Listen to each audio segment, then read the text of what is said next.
Hello, Eve Vegas. Today, I'll be going over meditation, mind training, or neurohacking, and how this can improve your performance in EVE Online, video games, and life in general. I will share with you the ways that science is now validating meditation practices and taking it out of all the woo-woo, hippy-dippy, and mysticism stuff, and becoming evidence-based with supporting objective data. By the end of this, I aim to make you curious about your own internal landscape and have you actually interested in trying out meditation again or for the first time. So the resources that I use are Sam Harris, atheist and neuroscientist who investigates the phenomenon of transcendence, Daniel Siegel, PhD of clinical psychiatry at UCLA, Shinzen Young, PhD of Buddhist studies and 40-year veteran of practice, Chade Meng Tan, founder of Google's Mindfulness program called Search Inside Yourself, and His Holiness the Dalai Lama and Desmond Tutu. So, who am I? I stand here before you today asking for your time. Who am I to dispense such knowledge? Well, I'm Silicon Buddha in game or Ron Russell out of game. I've been playing EVE Online off and on since 2003, flown in 2 Alliance tournaments, created and produced the Fly Reckless podcast, which won me an Eon Award back when there was an Eon, and recently became a member of Brave Newbies. The area that I've focused on in EVE Online is community building as well as PvP, but my real passion is for the people that play EVE and create this rich tapestry together. I'm also a Burning Man regional contact for the state of Arizona, a hospice volunteer, a humanist, a Buddhist, and a geek like most of us.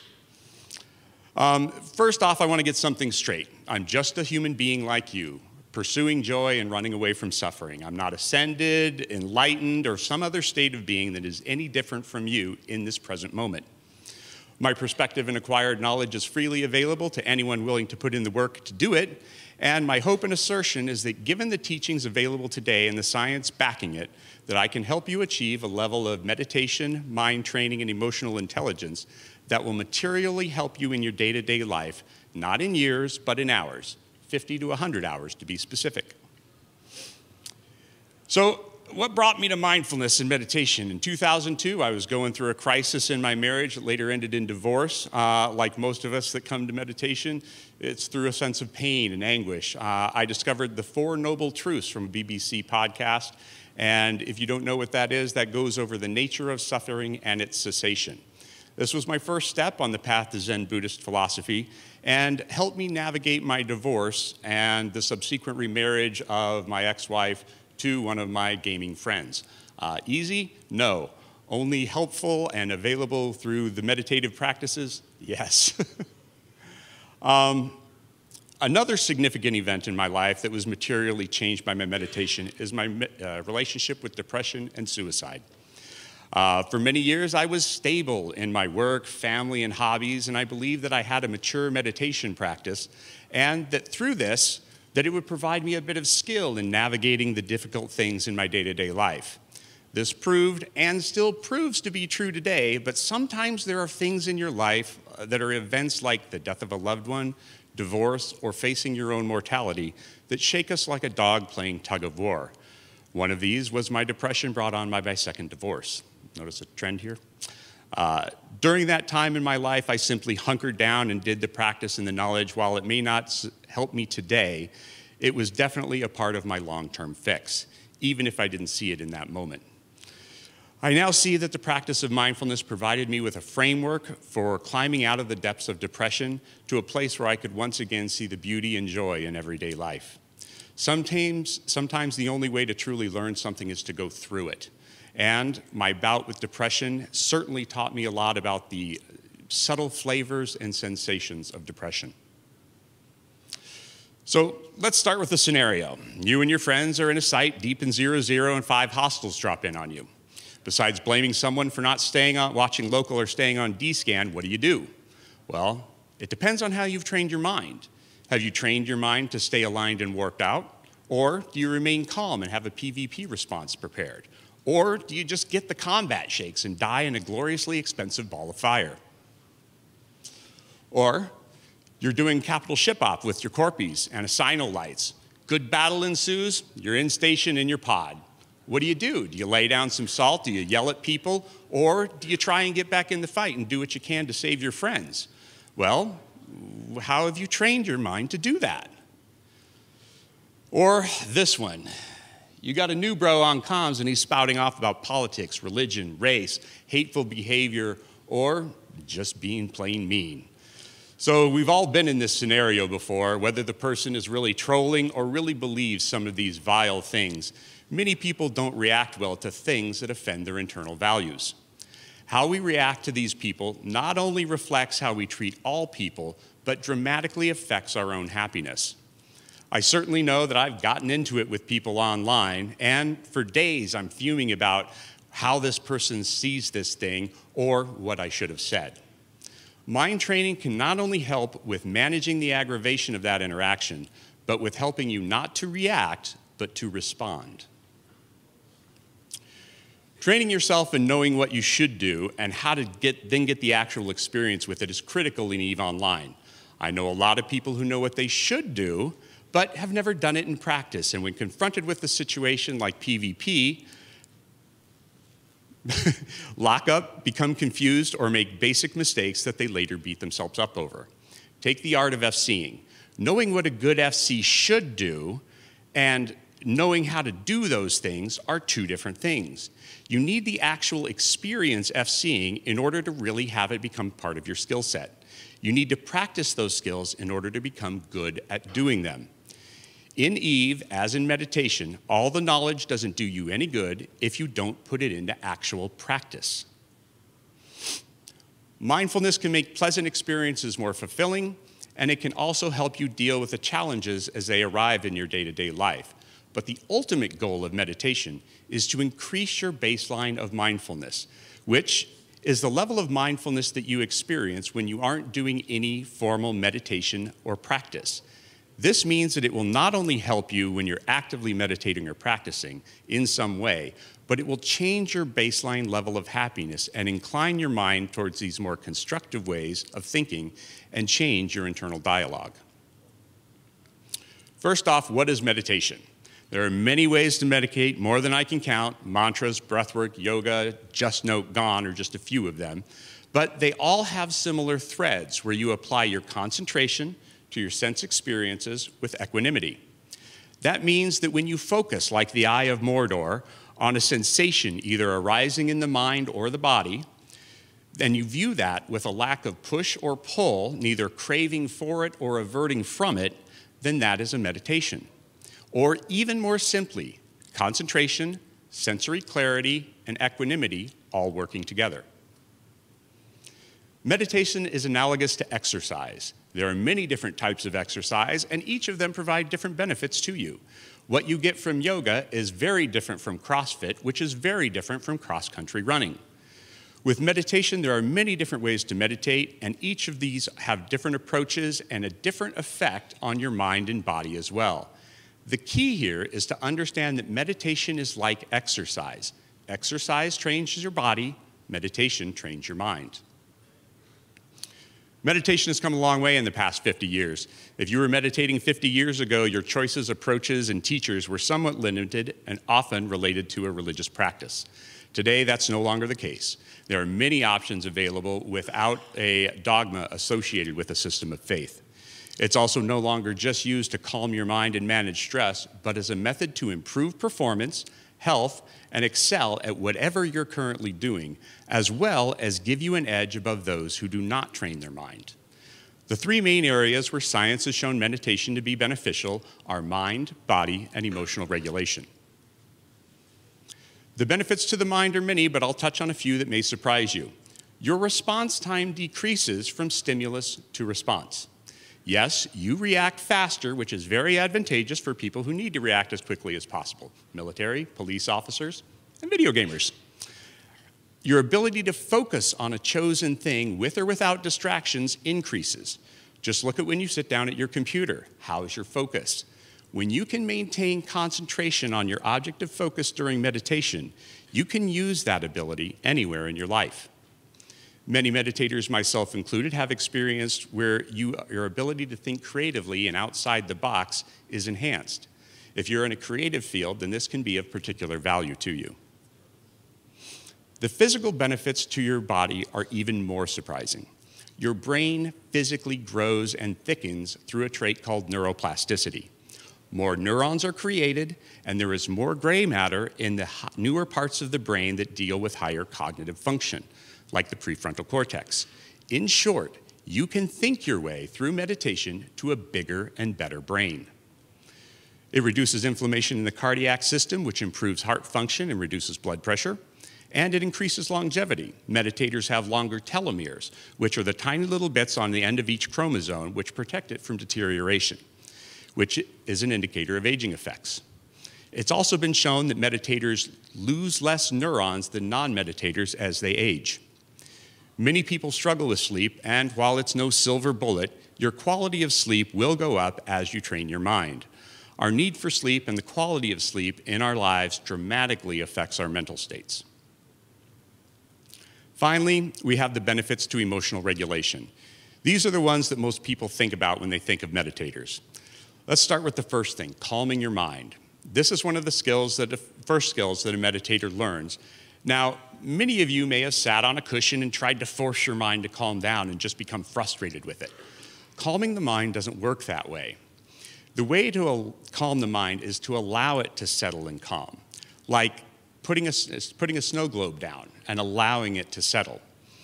And just because you can settle your mind in the face of rush hour traffic doesn't mean you'll be able to settle your mind in the face of a cancer diagnosis. If you think of it like the skill of juggling, that will help. Some people put some amount of time into juggling 3 balls. Traffic is like juggling 3 balls, while cancer is like juggling 5 balls. Unless you put the work and effort to learn to juggle first 3, then 4, then 5 balls, you can't be expected to handle a problem like cancer. Some of the other significant things that meditation does for emotional regulation is it lessens stress, fear, anxiety, and depression while enhancing self-esteem, self-acceptance, and positive social connections. There are many meditation programs like Mindfulness-based stress reduction, which is an 8-week program specifically designed to help people through crisis to work through their own internal landscape. These programs and meditative techniques are used by medical professionals to help people in crisis and have been objectively shown to help in these areas. So, if science is now supporting these benefits of meditation, why isn't everyone doing it? Why are you not meditating? So, to bring it back to exercise, why doesn't everyone have 6-pack abs? Because it takes work and effort. Until you are convinced that these claims are real, you simply won't do it. And to really know something, you have to experience it for yourself. So here's where we get into the interesting things. Utilizing other methods to improve performance and increase our exposure to our alternative mental states. Intoxicants and drugs. Any intoxicant, from coffee to LSD, changes the way you think from your baseline, okay? Some are even coming under medical scrutiny and trial for treating PTSD, like MDMA and psilocybin. But all of these give a person a glimpse into their own internal landscape so that they can see a sense experience that they may not have had before. Biofeedback devices like Muse sit on your head and provide audible feedback on if you are meditating well or poorly. And Illumina was an art exhibit at Burning Man this year, which took the heart rates and breathing of 4 participants and wove it into a light and sound show that was truly amazing.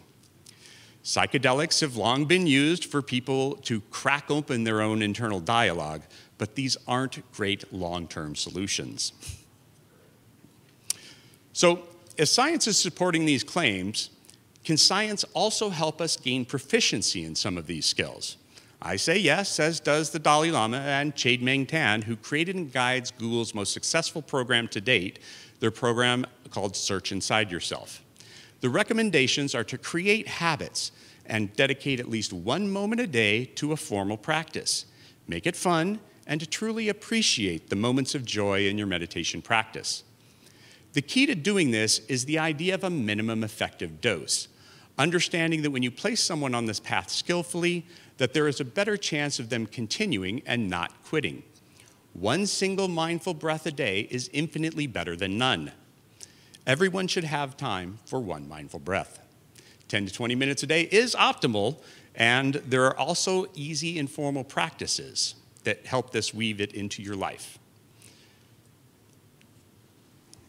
The goal of these informal practices are to bring these skills into daily practice in productive and easy ways. My teacher, Shinzen Young, calls them micro hits of mindfulness. The informal practices are things like taking a mindful breath while waiting for something. Stuck in line, take a mindful breath. Stuck in time dilation, take a mindful breath. That's all. Or truly enjoy that first bite of food. Or the joy from getting in the shower and feeling the warm water as it rushes over you. There are many ways to use informal practices, and I highly encourage this. There are also many different formal practices, and all of these have different effects as shown on fMRI brain scans. Focused attention, open monitoring, mantra recitation, and loving kindness all activate different parts of the brain as shown on brain scans. These approaches are highly individualistic, but the key is to find something you can find joy and happiness in and start with that. Open awareness meditations are when you meditate and pay attention to whatever your sense experience arises and view that with concentration and equanimity. Concentration, sensory clarity, and equanimity all working together. My teacher Shinzen Young's approach is called See, Hear, Feel, and is my preferred method of teaching people mindfulness and is currently being studied at Carnegie Mellon, Yale, Harvard, and University of Massachusetts. See is what you see out in the environment, the lights, the people, or in on your mental screen as you visualize a piece of art. Hear is what you hear in the world, the sound of my voice, or your own internal sounds, thoughts, and dialogue. Feel are your physical sensations, touch, smell, as well as body sensations related to your emotions. How does anxiety or anger feel? So now we get to the action part of it. Find a position where you're both alert and relaxed and simply observe what you detect in any one of the see, hear, feel areas. Notice as it happens to yourself and note it to yourself. As something else arises, you move your attention to that and again, mentally note if it's a see, hear, or feel sensation. A good pace for this is every 2 to 5 seconds. As you do this, your attention naturally moves from place to place. Simply note if it's see, hear, feel, and allow it to go where it will with equanimity, neither pushing towards a thing or pulling from a thing intentionally. Every time you note something in your mind, it's very similar to a bicep curl and how that builds muscle. When you exercise your mind in this way, you build the skills of concentration, sensory clarity, and equanimity. As time goes by, you will have physical, objective, measurable results in your brain. Concentration is the ability to focus on what you choose. In see, hear, feel, as you notice something, your concentration is drawn to that sensory experience for just a few seconds. One of the benefits of concentration is the ability to focus on a task before you and ignore distractions as they arise. In today's interrupt-driven society, this single skill alone can set you apart from others without this skill and allow you to accomplish more in less time. You simply become more productive. According to Tim Ferriss, over 85% of his high performers that he interviews on his podcasts have some sort of meditative practice. Sensory clarity is the ability to track and explore your sense experiences in real time. Doing this increases your ability to discern and detect what you're experiencing at any given moment and to make distinctions between those experiences. A benefit to building sensory clarity skill is it allows you to avoid being overwhelmed by fear, anger, and stress, which usually appear as this big solid mess. And with enough sensory clarity, you can see them as just sights, sounds, and feelings that happen in a particular order. Equanimity is the ability to allow your sense experience to come and go without push or pull, without aversion for things that are bad or craving for things that are good. It's important to realize that equanimity refers to accepting your experience, not accepting whatever event in the world you may be reacting to. For example, if you're hitting me in the shoulder and my shoulder hurts, I accept that I'm experiencing pain in my shoulder, not that I accept you hitting me in my shoulder. Focused awareness meditations are paying attention to a single sensory experience, like the breath, sound, calm abiding, or the big one, just note gone, which is a cessation of sensory experience. When you get distracted, and you will, return to your object of meditation with equanimity. This also builds those concentration, sensory clarity, and equanimity skills. One mindful breath is the simplest example of focused attention and often the first thing someone learns. This is a way for you to calm your mind, which is the first step when you observe yourself being fearful, angry, or otherwise agitated. When you take a deep mindful breath, physiologically it stimulates the vagus nerve, which triggers a relaxation response and slows your heart rate. Psychologically, it places you in the present moment, and in the present moment, you are free from worry, which is a focus on the future, and regret, which is a focus on the past. For that one mindful breath, you put down that burden of worry and regret. Sometimes, that's the difference you need. My task in life is to spread these skills of meditation and mind training across the world. Big deal, I know. I believe that doing this not only changes ourselves, but will materially change how we interact with those closest to us, as well as random encounters with strangers. We become like those we hang out with. Good habits and bad habits, good traits and bad, we learn from those we spend our time with. Want to talk like a sailor? Then hang out with sailors. Want to learn mindfulness? Hang out with meditators. I'm working with brave newbies in creating a community where people value these skills of mindfulness and would prefer to spend their time with other mindfulness practitioners, all the while having fun playing the video games that we know and love. I'm starting an EVE Online. In such a community, people working towards these skills, they'll find tangible benefits above and beyond the value and thrill of playing video games together with your friends. It will materially change how you interact with those closest to you and those in your life. And as we learn life skills that make us a better gamer, friend, loved one, and human being, then we can start to make positive changes as individuals and collectively as a society. So that brings me to the end of this. I hope that I sparked some interest in looking at your own internal landscape and that you get the chance to experience a regular meditation practice for yourself. Remember, only one mindful breath every day, preferably in the morning, counts as a meditation practice. Take the time for yourself and remember not to strive too hard to do well. Accept where you are and view it like learning to play a musical instrument. It takes time to learn how to play chopsticks on a piano, even more to play 5 songs, and even more to play with a group of friends in a band. Thank you. If you have any questions, ask me after.